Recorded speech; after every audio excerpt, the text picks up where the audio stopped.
Hola, ahora estamos en el quinto audio. ¿Qué es poesía para mí? Los griegos definían a la poesía como el hacer, el crear, el fabricar. De manera que el poeta era el que hacía, el que creaba, el que fabricaba. En más de 20 años que llevo escribiendo poesía, me propuse el reto de tratar de definir lo que era para mí poesía. Luego de meditarlo, di con una definición que me satisfacía. Para mí, poesía es encontrar la forma.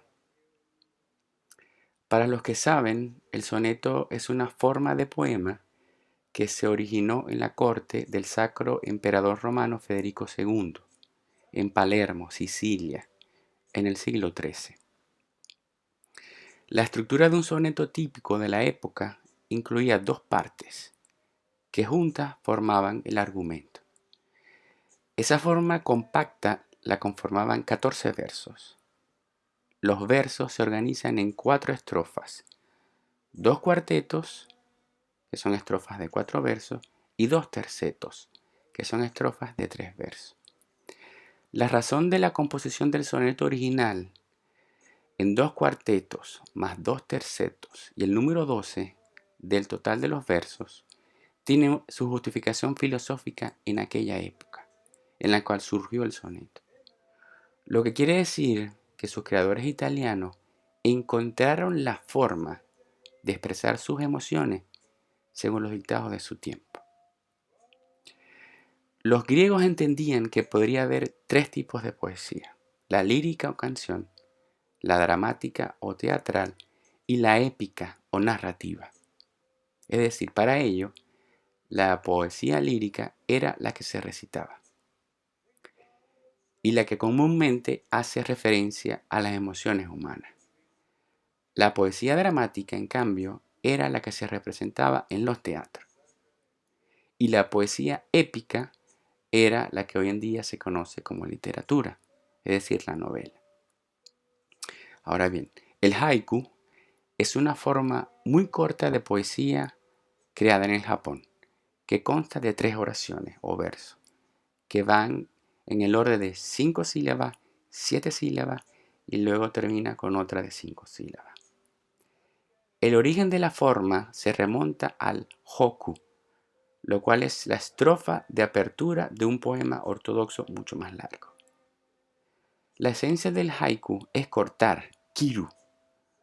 Esto a menudo se representa mediante la yuxtaposición de 2 imágenes o ideas y un kireji, palabra de corte, entre ellas.